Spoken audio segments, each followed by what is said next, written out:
So how do you make a road terrifying in Dungeons and Dragons? Because on paper, the Old Svalich Road is just travel, mud, trees, fog. But if you run this properly, the players realise this is different to every other campaign they've ever played. This road's not there simply to get them from one end to the other. The road is here to drain hope. And honestly, I think most DMs rush it. They skip the travel. They montage the atmosphere. They jump straight to the village of Barovia. Don't, because this is where Ravenloft truly begins. The first thing I want you to understand about the Svalich Road is that it's a character within itself. The land hates players. The forests hate players. Even the road feels hostile. The book gives you really good descriptions. Black pools of water stand like dark mirrors in and around the muddy roadway. Giant trees loom on both sides of the road, their branches clawing at the mist. Don't just read that and move on. Describe boots sinking into mud, water dripping from twisted branches. Mist so thick the players can barely see each other. Every now and again a gust moves through the trees, it's like whispering voices. And the important thing here is pacing. Slow everything down.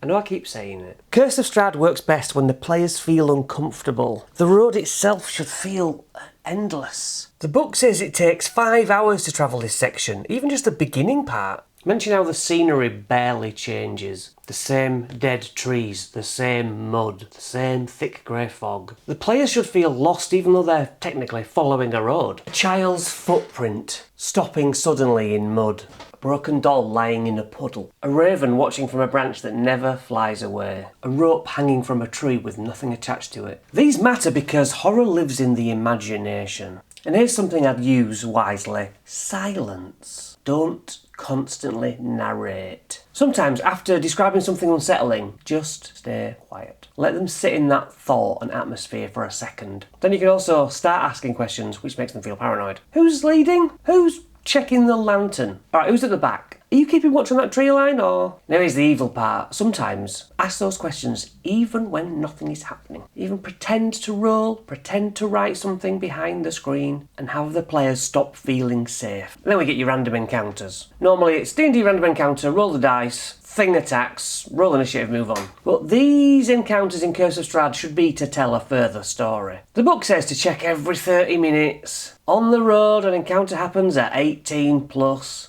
Or in the wilderness it happens at 15. Personally, I wouldn't necessarily purely randomise this. Choose what fits the mood at the time. One of my favourites is the false trail, because nothing attacks the players. Instead they're just finding signs that somebody left the road. Footprints lead off into the woods as broken branches, maybe blood on a trunk of a tree. And if it goes on long enough, the players might start saying, who are we following here? Are we following anyone? Is somebody hurt? Is this bait? That uncertainty is the crux of Ravenloft. The corpse encounter is fantastic too. Dead traveller beside the road, cold rain dripping onto the body, maybe crows pecking at the remains. When the players search the body, give them something human like a letter from a family member, a child's toy, half a map. Something that reminds people that this land destroys people. The wolves are important too, even though maybe too common. Wolves in Barovia stalk people first. Howl in the distance and often nothing happens after. But somebody swears they saw eyes in the mists. Fear comes before the combat. And something I used first, I just randomly rolled it, was the skeletal rider. The burning man on a horse. Slowly emerging from the mist is gothic horror. Describe the sound of the hooves first. Slow and heavy, echoing in the fog. A faint orange light appears between what might be trees. Blackened armour, a skeletal horse. Green flame flickering from a lantern. And here's the important part, it looks really menacing, but it doesn't attack. It simply rides or clip-clops past the party and then disappears into the mist. And don't forget, the mist will burn them if they try to go in it. And the deeper they go in, the more it hurts. Get back on the road, boy. Barovia is